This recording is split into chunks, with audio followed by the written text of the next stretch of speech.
berkenan kalau siaran langsung. Ya, kenapa? Beberapa kejadian kalau kita siaran langsung ada kepleset lisan kita. Kalau begini kan enak, yang mendengar khusus muslim muslimah. Tapi kalau sudah masuk ke dunia maya, itu non muslim pun mendengar. Siapa tahu ada yang berbeda keyakinan kita, akhirnya marah. Saya kasih contoh, guru kita Ustadz Abdul Somad. Ustadz ditanya siaran langsung, bagaimana hukumnya main catur?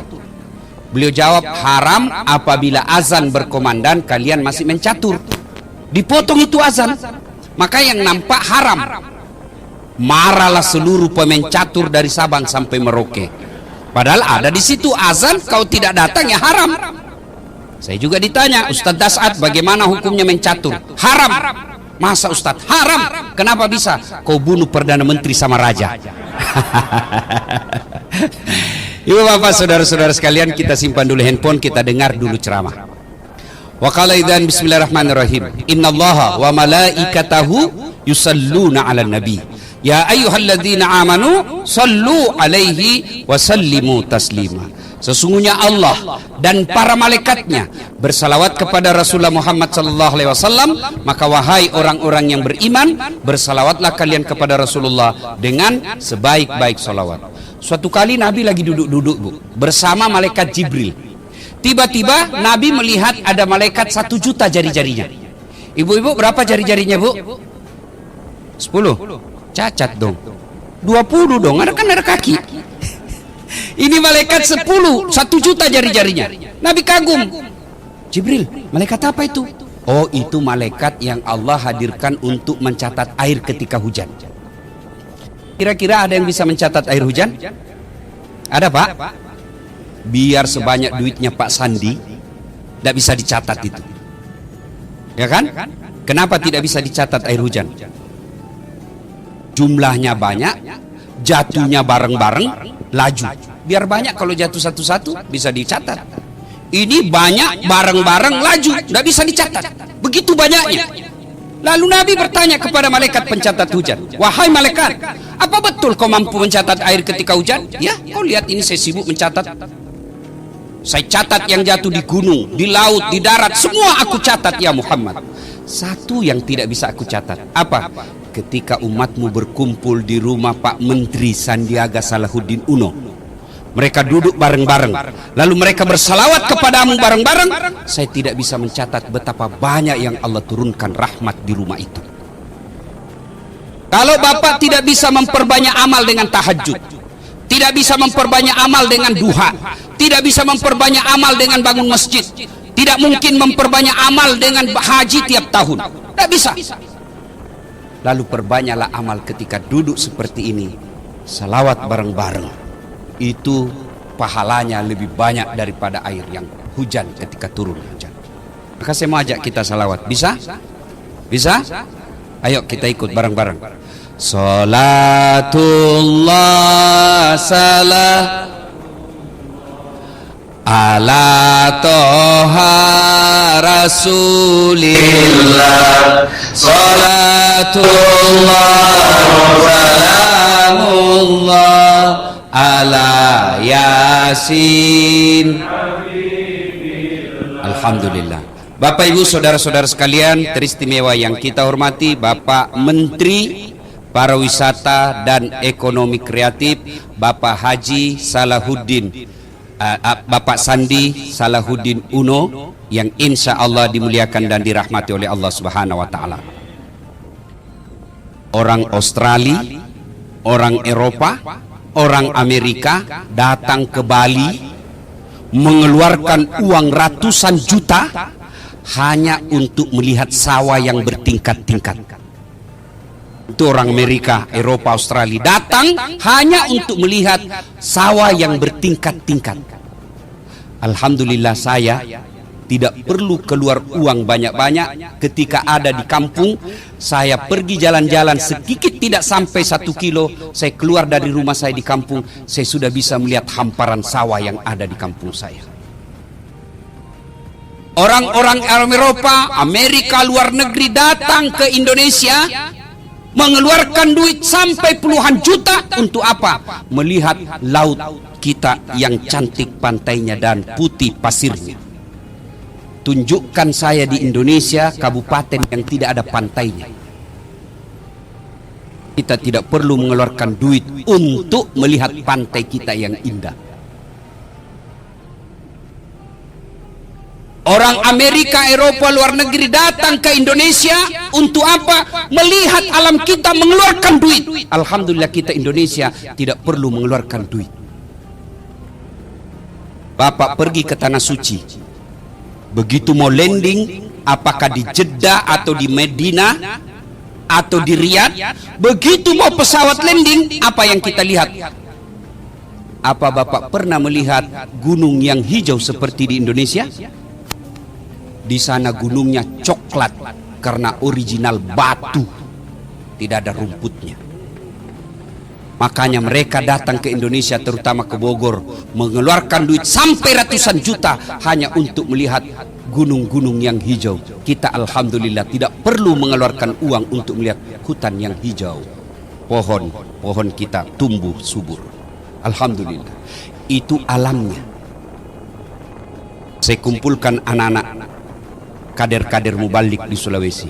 Kau tunjukkan negara Indonesia, negara seperti bebasnya Indonesia dalam beragama. Tidak usah jauh dulu ke Eropa.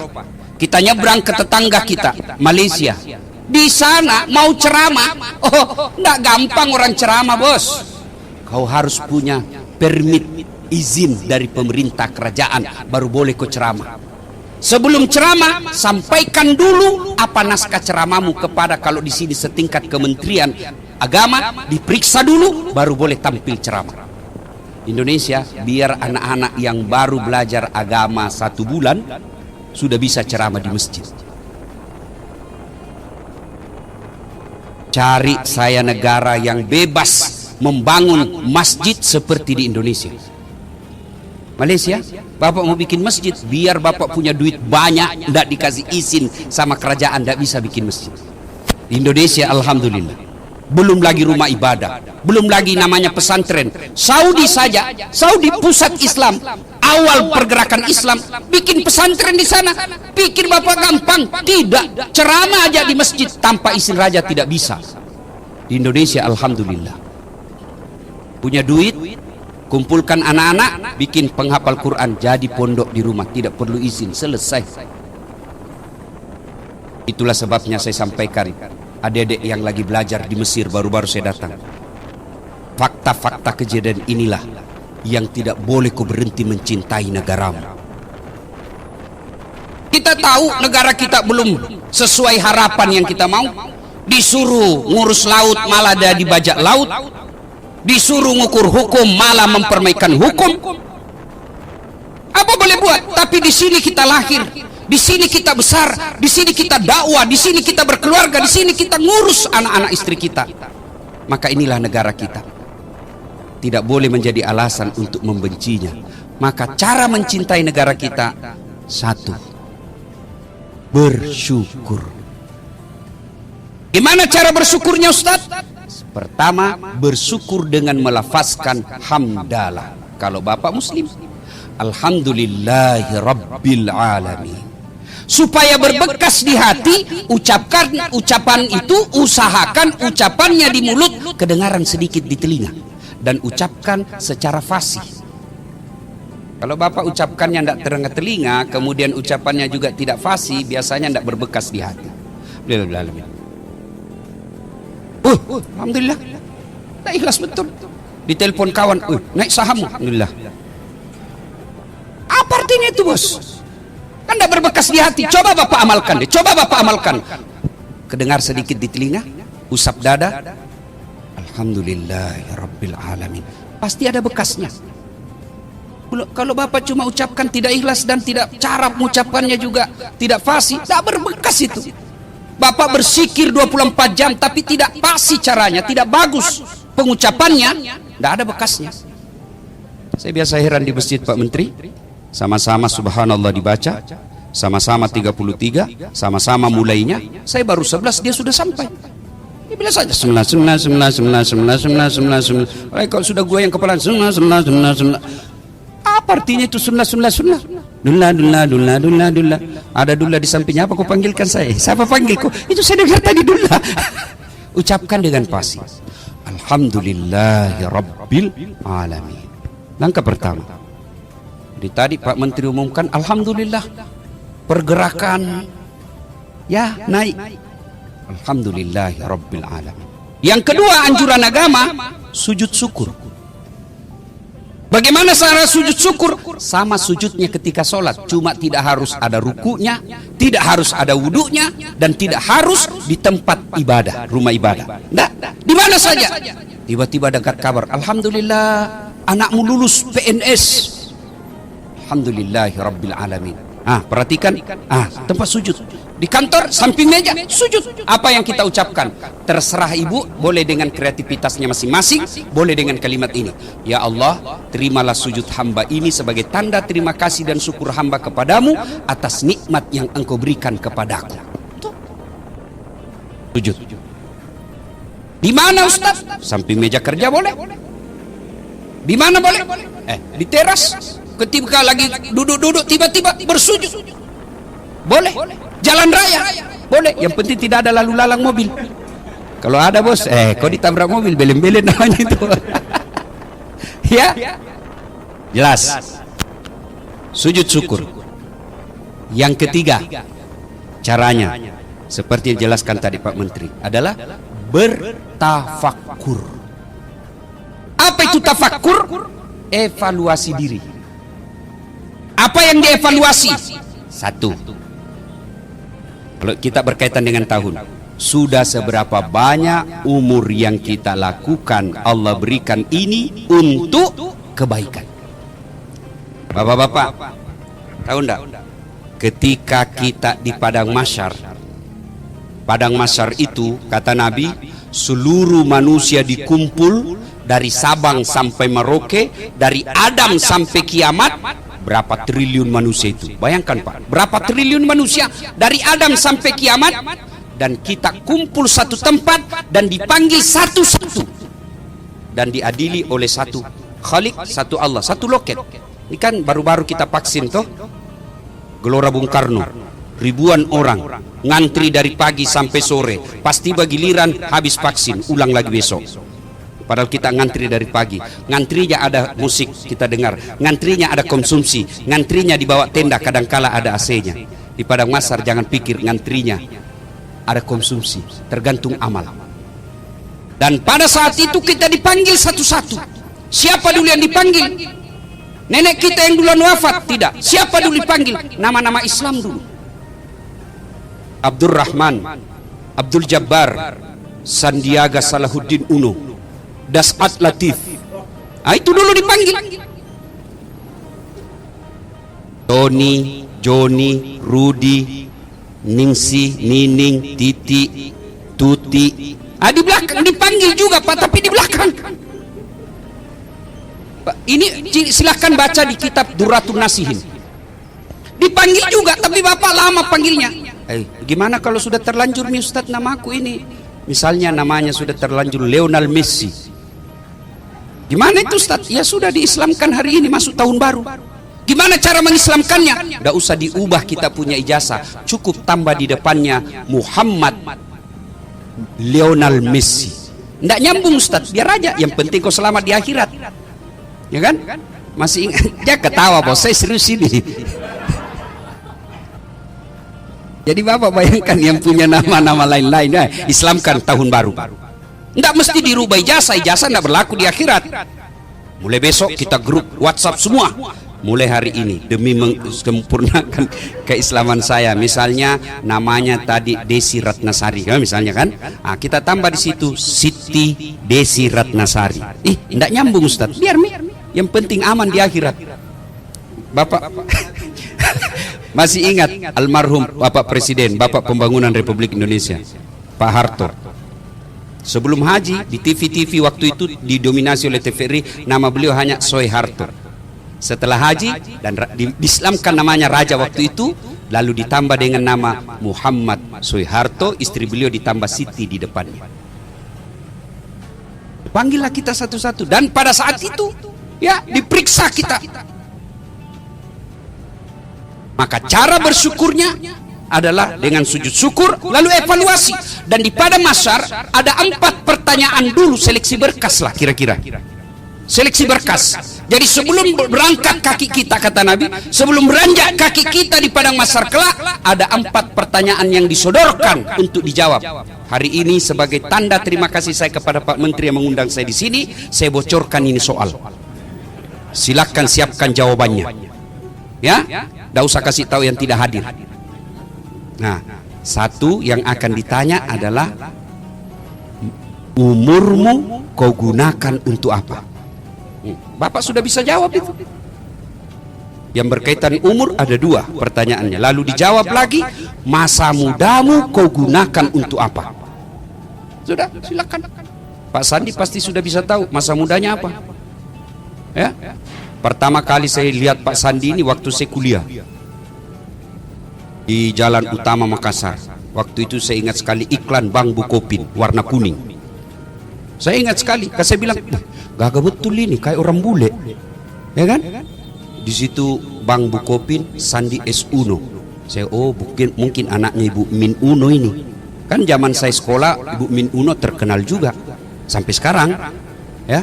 Nah, oh bisa dibayangkan, sudah bisa dicatat gimana masa muda kita. Dan hebatnya Allah, ibarat film, Pak Menteri, sebelum ditayangkan itu film di akhirat, masih ada waktu untuk mengedit. Karena semua akan ditayang kehidupan para kita di padang mahsyar nanti. Dan itu ditayang satu demi satu, Pak. Seluruh penduduk dunia itu melihat. Oh, pantas hilang kursi di kantor. Ternyata kau yang bawa. Sudah ditulis inventaris kantor kementerian, ada di rumahnya. Oh, Pak, security yang dipecat, ternyata ini yang ngambil. Ah, itu di syuting semua. Ini kamera ini, CCTV di kantor, Pak, mati listrik, tidak ada lagi bisa merekam. Tapi kameramennya Allah, Raqib dan Atid, mencatat 24 jam. Dan dia selalu siaga. Begitu pegang tangannya sekretaris, tanya selingkuh tipis-tipis, di zoom, tanda tangan salah gunakan tangan kita, di zoom. Dan pada saat nanti di padang mahsyar ditayangkan semua film-film kita. Alhamdulillah, maha pengasihnya Allah. Sebelum ditayang film itu, Allah kasih, edit kau dulu filmmu dah saat. Sebelum tayang, edit ini, hapus yang tidak penting, hapus yang bikin kamu malu. Hapus. Apa hapusnya? Itulah taubat. Itulah taubat. Allah kasih, silakan hapus sebelum tayang. Taubat. Dan hebatnya Allah kita, Tuhan kita beda dengan manusia. Saya datang, Bapak datang sama saya, Ustaz, maafkan saya Ustaz. Kenapa? Ada dulu hilang sendalmu toh? Iya, waktu kopi ceramah saya ngambil itu. Jengkel saya kau bahas terus tentang hamar, kayak kau sindir saya.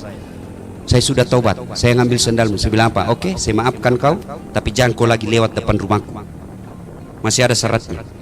Pak Sandi mohon maaf, dulu pilpres Bapak minta bikin baleho 10, cuma 5 saya bikin. Maafkan saya Pak. Saya maafkan kau, tapi jangan kau lagi lewat depan saya. Ini semua ini tim sukses yang sukses sendiri. Kan? Ada begitu di sini? Tidak ada kan? Tidak ada. Oke. Kalau manusia masih ada tapinya. Tapi Allah, Bapak maksiat, banyak melakukan dosa dan kesalahan. Dalam hadits qudsi Allah jelaskan, kau datang bawa dosa penuh langit dan bumi, ampunanku jauh lebih besar daripada dosamu. Coba bayangkan. Dijelaskan pula, kau datang membawa dosa dengan berjalan, maka aku menyambutmu dengan berlari.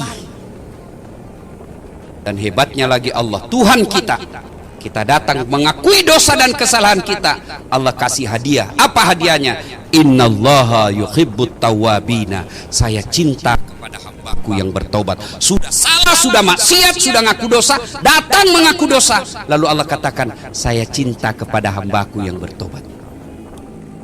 Maka akhir tahun ini, setelah bersyukur, berevaluasi umur kita gunakan untuk apa, maka berikutnya lagi rezeki yang Allah berikan. nikmat yang Allah berikan, jabatan yang Allah berikan, sudah seberapa banyak digunakan untuk fisabilillah, jalan agama Allah. Mari silakan, jabatan yang Bapak titipkan sudahkah dimanfaatkan di jalan agama Allah? Kalau Pak Menteri, selalu saya bilang di depan pejabat, keliru seorang pejabat kalau tidak memudahkan jabatannya masuk surga. Keliru, Pak. Saya dakwah, ayo sholat jamaah. Satu aja belum tentu mau langsung pergi sholat jamaah. Tapi coba kalau Pak Menteri di kantor Kementerian Pariwisata, sholat jamaah kan tidak pernah saya lihat. Besok Pak belum azan sudah ada itu di masjid. Itulah hebatnya kekuasaan.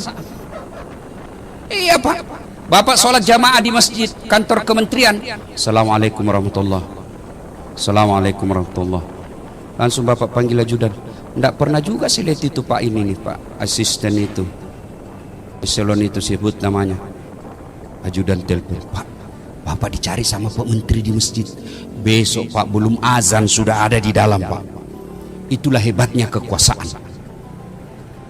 Maka keliru ketika kekuasaan itu tidak memudahkan kita masuk surga. Maka bersyukur kepada Allah masuk di tahun baru, meninggalkan tahun lama ini 2021 dan masuk 2022, maka caranya lagi adalah mari manfaatkan apa yang Allah berikan untuk fisabilillah, jalan agama Allah. Para ilmuwan, Allah akan tanya nanti, ilmumu kau gunakan untuk apa? Penceramah, ceramahnya hanya menghasut dan memecah belah umat. Ada juga, maka akan ditanya. Jabatan, ilmu, harta akan ditanya. Masya Allah, harta sebenarnya kita ini Pak, semua enak buat kita. Ya. Tentu Pak Sandi soal harta banyak pertanyaannya Banti dibanding pertanyaannya bagi security. Kan ditanya itu yang empat tadi saya katakan, Nabi jelaskan, hartamu kau dapat dari mana, kau gunakan untuk apa? Itu pertanyaan. Nah, tersangka pertama maju, nama Inem, pekerjaan pembantu rumah tangga. Hartamu kau dapat dari mana? Saya kan pembantu, sebenarnya tidak ada cita-cita jadi pembantu, cuma ibu saya sakit di kampung, tidak punya sertifikat, tidak punya jasa kursus, hanya bisa mencuci. Ya saya jadi tukang cuci di kota. Berapa? 3 juta per bulan. Kau belanjakan untuk apa? 2 juta saya kirim ke orang tua saya sakit, 1 juta operasional saya selama 1 bulan di kota. Kau sholat? Alhamdulillah, bukan cuma 5 waktu, sunnah-sunnah saya lakoni. Kau puasa? Alhamdulillah, bukan cuma Ramadan, Senin Kamis saya jalankan, karena kadang-kala Tuhan saya makan, saya tidak makan, ya lebih daripada saya lapar, saya lebih puasa. Kau haji? Mau betul, tapi tidak ada rezeki. Mobil? Oh, mana ada mobil. Motor? Tidak ada juga. Sepeda pun tidak ada. Oh, kesian betul. Ya mau apa Tuhan? Ini aja pemberianmu. Lalu Allah sampaikan, Inem, meskipun kau di dunia hina di hadapan manusia, tapi kau mulia di hadapanku kali ini. Masuk kau ke dalam surga dengan segala kemuliaan yang aku persembahkan kepadamu. Kan tidak ada pertanyaan Pak, sedikit. Rumah, tuan rumah yang punya. Mobil, tidak ada. Tidak ditanya bannya, tidak ditanya pembeli bensin. Selesai urusannya. Tersangka berikutnya maju, nama Haji titik-titik. Nah ditanya itu, kalau dilihat gajimu, tidak bisa kau beli itu sepatu semahal itu. Dari mana itu? Anu apa? Tidak jelas, ditempeleng. Oh, berdarah telinganya. Mau lari ditarik lari. Itu behel istrimu. 40 juta kalau dilihat itu tidak bisa kau bayar. Dari mana itu? Anu apa? Pak, ditinju lagi. Dia mau lari lagi. Itu keramik di rumahmu, dari mana itu? Bawa belur dia Pak. Berdarah-darah mukanya. Masuk juga surga tapi sudah babak belur. Tersiok-siok lah dia. Ketemu sama Inem, anak buahnya, pembantunya. Pak Haji, kenapa mukanya Pak Haji? Yang banyak tanya di situ kau. Dari mana Pak Haji baru muncul? Saya sudah lama di dalam ini, kok baru muncul Pak Haji? terlambat Inam. Kok bisa terlambat? Saya kira Bapak punya mobil 4 itu waktu di dunia. Iya, gara-gara itulah 4 mobil, banyak sekali pertanyaan. Maka masuk tahun baru, renungi kekayaan yang Allah titipkan kepada kita. Allah tidak melarang kita jadi orang kaya. Allah mintalah kayalah seperti Pak Sandi. Kaya, muda, cerdas, cakep. Saya mati akal hadapi Pak Sandi. Biasanya kalau ada pejabat yang cakep atau selebriti atau apa jamaah yang cakep, saya masih bisa menang. Saya bilang, saya memang tidak cakep, Bapak ini lebih cakep dari saya. Saya akui saya tidak cakep, tapi saya penuh pesona. Mana buktinya bapak-bapak semua mau foto tuh? Nah itu, tapi Pak Sandi juga penuh pesona. Terkenal, pejabat, tapi jangan salah, banyak juga pertanyaannya nanti ketika di akhirat. Yang ketawa, saya seriusin. Maka Allah tidak melarang kita jadi pejabat, Allah tidak melarang kita jadi orang kaya, Allah tidak melarang kita jadi orang cerdas, bahkan kalau perlu kaya semua orang Islam supaya mengangkat marwah orang Islam. Tidak menjadi peminta-minta, tidak bawa-bawa proposal, kaya.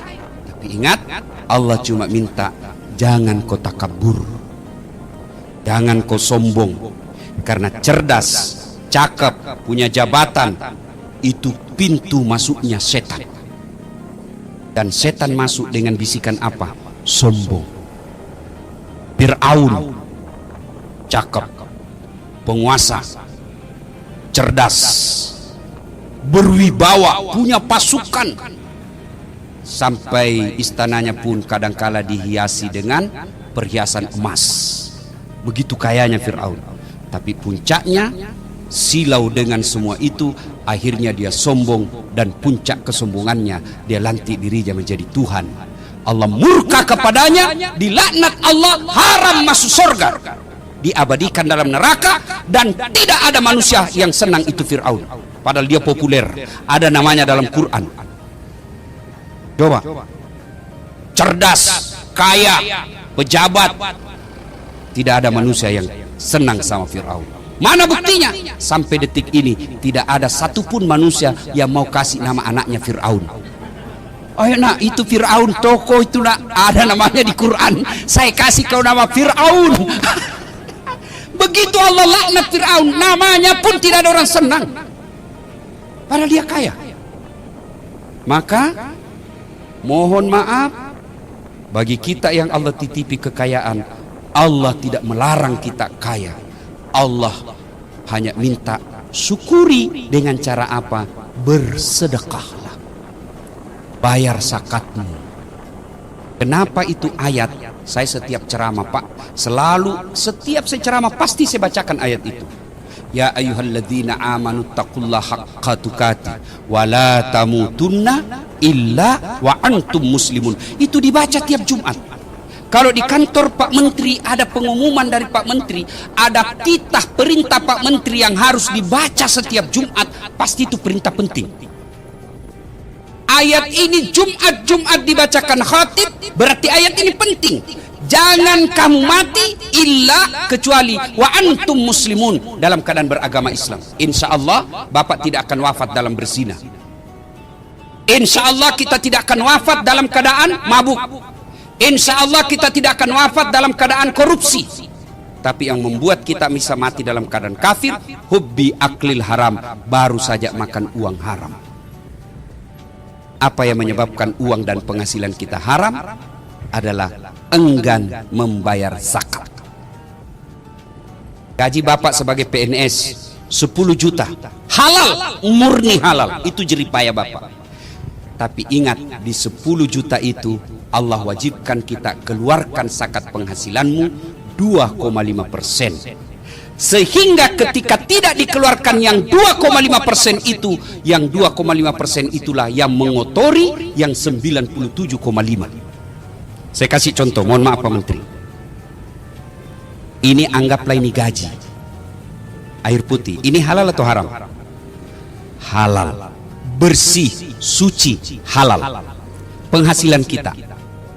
Tapi ketika tidak dikeluarkan zakatnya, maka air yang bersih, suci dan halal ini Kemudian karena tidak dikeluarkan zakatnya, ibaratnya Bapak mencelupkan jari-jari Bapak, mohon maaf, di kloset air toilet. Bapak celupkan jari-jarinya, ambil satu tetes, masukkan satu tetes di air ini yang tadinya bersih, suci dan halal. Bapak kalau sudah ada satu tetes di dalam ini dari air kloset, meskipun satu tetes, Bapak masih mau minum? Masih mau minum? Pasti tidak mau. Itulah perumpamaan penghasilan yang halal dan tidak dikeluarkan zakatnya menjadikan seluruh harta yang kita dapatkan menjadi haram. Dan akhirnya harta yang tadinya halal kita peroleh karena kita tidak keluarkan zakatnya, maka merusak kita punya tubuh. Duit banyak tapi tidak ada yang bisa dia makan. Duitnya tabungan depositonya 10 miliar tapi dilarang makan nasi. Ada kan Pak Menteri orang banyak duitnya dilarang makan nasi, dilarang makan gula, dilarang makan garam, dilarang makan daging. Apa saja yang bisa dia makan? Ubi rebus warna ungu, duit 7 miliar. Pagi-pagi ke dokter, Pak, karena Bapak waktu aktif tidak pernah kena matahari, mulai besok Bapak jalan-jalan pagi, ya keliling-keliling kompleks Pak ya, jangan pakai baju supaya Bapak kena matahari. Pakai celana pendek saja Pak di atas lutut supaya Bapak juga kena matahari. Jangan lupa Pak, jangan pakai sendal. Kelilinglah dia di komplek tidak pakai baju, celana pendek, tidak pakai sendal. Apa bedanya sama gembel? Itulah kalau penghasilan tidak dikeluarkan zakatnya. Dan kalau Bapak Ibu keluarkan zakatnya, seperti yang dijelaskan Pak Menteri dengan penuh keyakinan, Allah gantikan 700 kali lipat. Ya kan Pak? Keluarkan, Allah ganti. Bahasa Qur'annya kan begini, kau belanjakan hartamu di jalan agama Allah ibarat menanam satu biji. Satu biji Bapak tanam, tumbuh 7 bulir. 7 bulir itu 7 batang, 7 tangkai. Dan setiap tangkainya itu mengandung 100 biji. Berarti satu menjadi 700 kali lipat. Maka itulah sebabnya orang dermawan, orang yang rajin bersedekah, telaten membayar zakatnya, tidak pernah kita dapatkan bangkrut. Nah memang Allah sudah menjamin. Tolong carikan saya di Kementerian Pariwisata orang yang bangkrut gara-gara sedekah. Itu Ustaz yang di lantai 4 kaya sekali dulu itu Ustaz, cuma karena rajin bangun masjid dan sedekah dia bangkrut dia Ustaz. Tidak ada. Yang bangkrut gara-gara apa? Narkoba. Bangkrut gara-gara apa? Judi. Bangkrut gara-gara apa? Khamar. Tidak ada orang bangkrut gara-gara sedekah. Termasuk ibu-ibu, kalau mau tertolak dari bencana rumah tangga, sedekahlah. Anak kok susah sekali saya doakan Ustaz. Barangkali ibu malas sedekah. Suami mulai lain-lain ibu, kita lihat biasanya tidak pernah pakai parfum pergi kerja. Ini biar pengharum ruangan dia semprot juga ke badannya. Sudah mencurigakan itu. Biasanya tidak setrika pun jadi, ini pakaian dalamnya pun minta disetrika. Sudah mencurigakan itu. Apalagi kalau masuk handphonenya di kamar mandi penerima WhatsApp, 70% mencurigakan. Daripada ibu curhat di medsos, tak kusangka kau begitu. Ngapain curhat di medsos? Lebih baik ibu curhat di atas sajadah. Namanya sholat hajat. Ambil wudhu, sholat 2 rakaat. Sudah sholat 2 rakaat, berdoa. Dan berdoa tidak harus menggunakan bahasa Arab.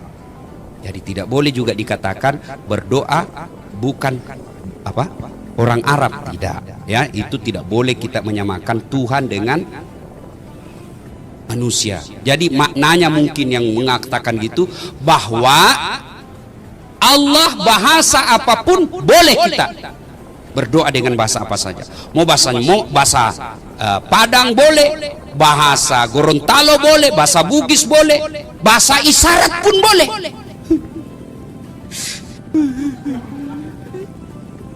Itu bahasa isyarat, Allah sudah tahu.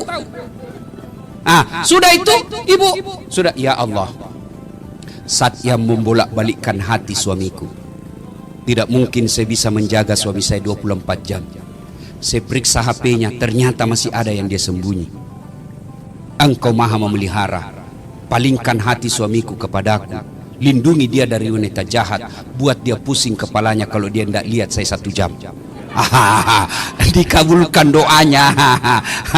Ya, lalu supaya cepat doa dikabulkan, tolak bala. Dengan cara apa? Sedekah. Lalu lengkapi doa kita. Ya Allah, ini ada duit saya 1 juta. Besok saya bawa ke pembangunan masjid.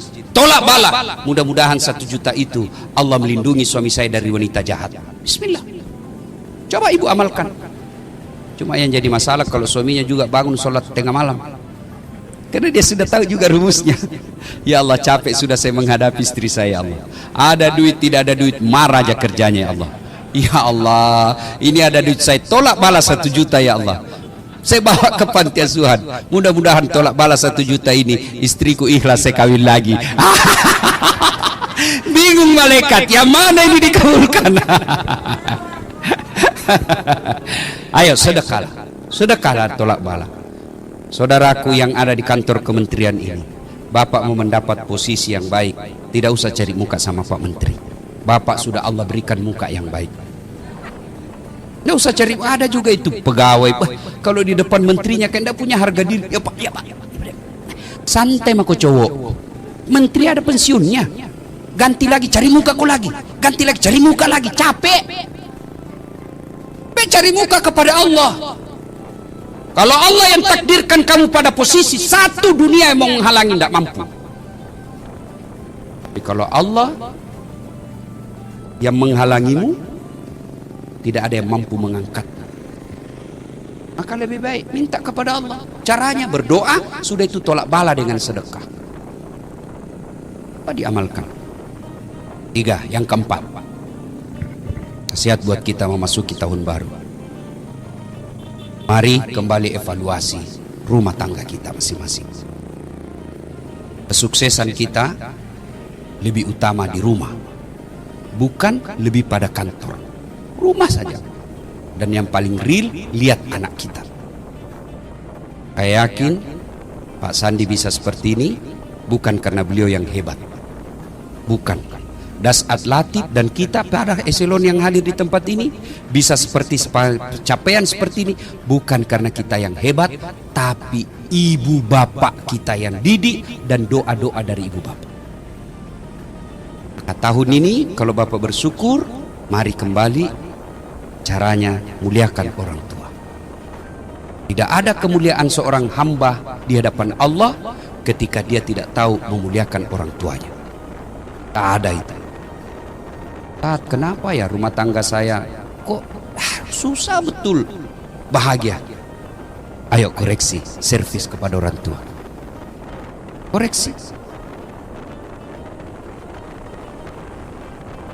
Al-Quran mengajarkan, imma yablughanna indakal kibra ahaduhuma au kilahuma fala takul lahuma uf wala tanharhuma wa kullahuma qaulan karima.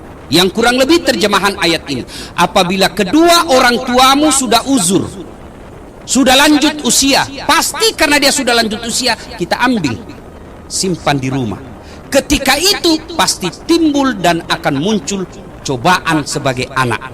Orang tua kita mulai ingatannya lain-lain, orang tua kita mulai rewel, maka Allah menguji. Maka ketika itu, maka Allah sampaikan dalam ayat berikutnya, jangan kau berkata ah. Coba. Ini sangat logis ayat ini. Orang tua sudah usur, tidak mungkin kita biarkan tinggal di rumah meskipun dia kaya. Maka kita ambil. Ketika sudah dalam pemeliharaan usia tua, maka Allah perintahkan jangan kau berkata ah. Ah saja dilarang, apalagi sampai meneteskan air mata ibu, bapakmu. Bahkan menurut tafsir ulama tentang ayat ini, bapak mau berbuat baik, yang disebut ayat kaulan karimah, berbuat baik kepada kedua orang tua. Bapak mau bangun masjid, transfer. Pak Sandi mau bangun masjid di Gorontalo, transfer duitnya. Bukanlah suatu kesalahan, itu bisa, amalnya tidak berkurang. Pak Sandi mau bangun panti asuhan di Padang dengan mentransfer itu juga suatu kemuliaan. Tapi menurut ayat ini, Pak Sandi mau berbuat baik, Dasat mau berbuat baik kepada orang tuanya, akhlak mulia jangan kau transfer tanganmu dengan tangannya orang tuamu. Itu yang disebut akhlak mulia kepada orang tua. Nah, masuk tahun baru besok, yang ibu bapak masih ada orang tuanya, ayo, kalau masih selokasi dengan kita, belilah baju yang baru, belilah makanan kesenangan orang tua. Datang pagi hari selesai sholat subuh, persembahkan kepada orang tua dan minta didoakan. Itu jauh lebih mulia doanya ibu bapak kita daripada doanya seorang ulama untuk anak. Jadi kan biasa kita lebih senang minta didoakan sama ulama daripada dari ibu bapak kita. Ketemu ulama, cium tangannya, salah tidak. Tapi ketika ibu bapakmu kau tidak cium tangan, tidak ada gunanya mencium tangan ulamamu. Orang tua cium tangannya, muliakan, bawa makanannya, kesenangannya. Jangan sampai datang orang tua kita dari kampung, kita telepon, Pak saya sibuk, itu ada sopir, bapak mau kemana saja sudah siap temani, mau makan ada pembantu yang sudah layani. Orang tua kita bukan diserahkan kepada orang-orang di sekitar kita, tapi kalau mau dapat berkahnya hidup, muliakan orang tua. Almarhum bapak saya pernah menerima baju dari adiknya, baju batik. Itu baju batik kesenangannya. Nah, Pak Sandi, bapak saya petani penggarap. Tawanya orang dikerja, lalu bagi hasil. Ya, termasuk ekonomi ya lemah lah, kalau tidak dikatakan miskin. Nah, ada baju batiknya itu, karena senang kemana-mana saja dia pakai. Sholat Jumat, pengantin, ke Makassar dia pakai. Akhirnya lapuk dia punya sini, lapuk kera baju belakangnya. Lalu dia bilang, tolong balik itu. Kan biasa saya pun mungkin Pak Sandi mungkin dapat juga itu. Ketika kita masih sekolah dulu di kampung, kalau sudah lapuk ini ditukar, dibalik kalau jahitannya. Sayangnya beliau wafat sebelum selesai jahitan kerah bajunya dan tidak sempat digunakan. Saudaraku yang masih hidup orang tuanya, kalau Allah beri rezeki tahun 2022, tidak usah investasi banyak-banyak kalau kau lupakan orang tua. Datanglah sahabat Nabi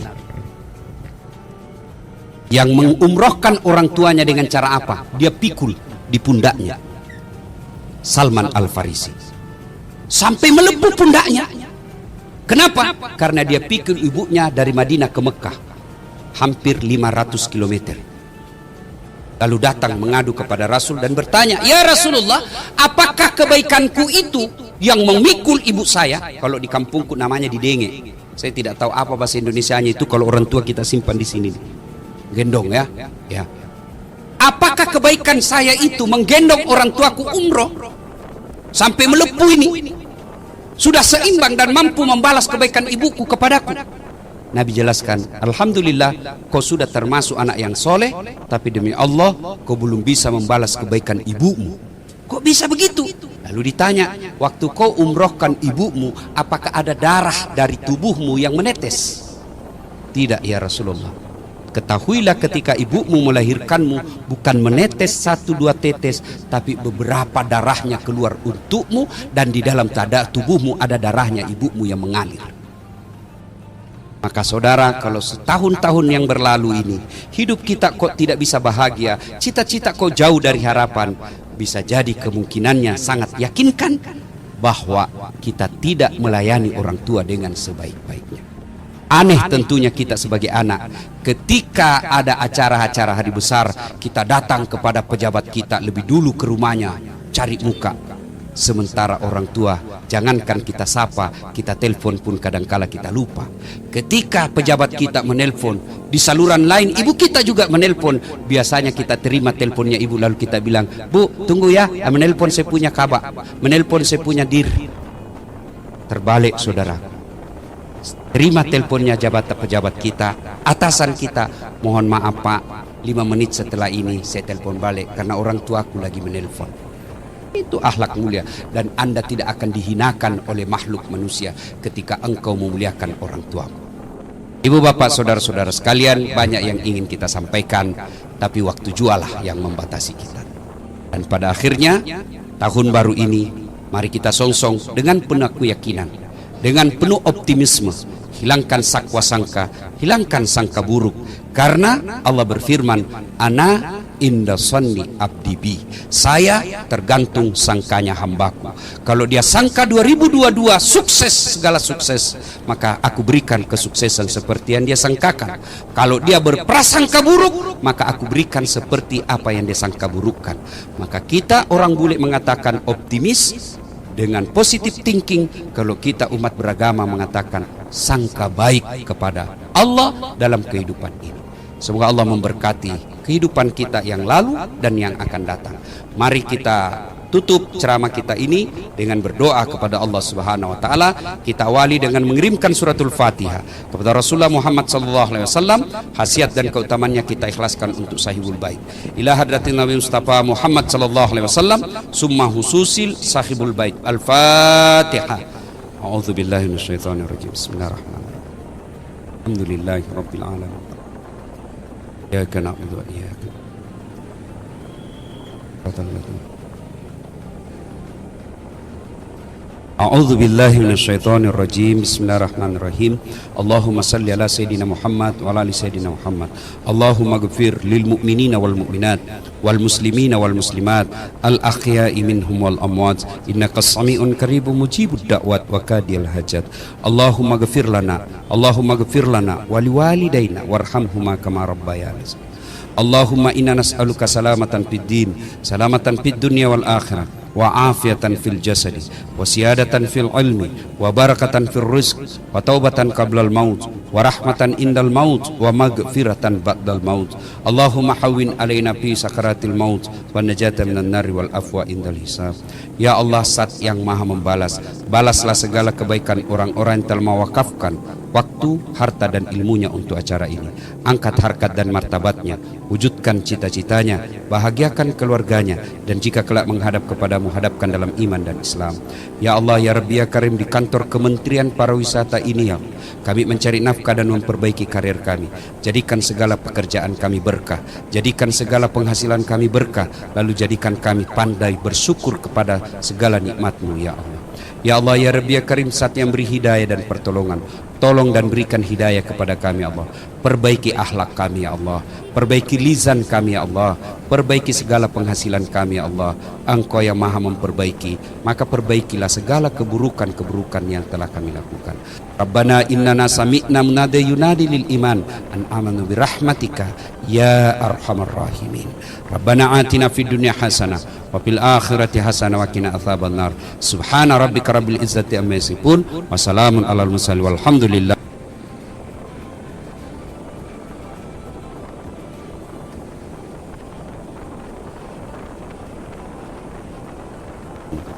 Ya, tidak biasa karena orang Bugis itu tidak tahu berbelit-belit dia.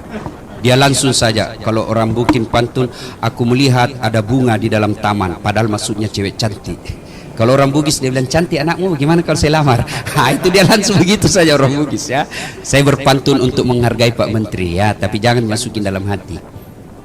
Lebat batang padi jerami, padi dipanen di pagi hari, niat hati berpoligami, apa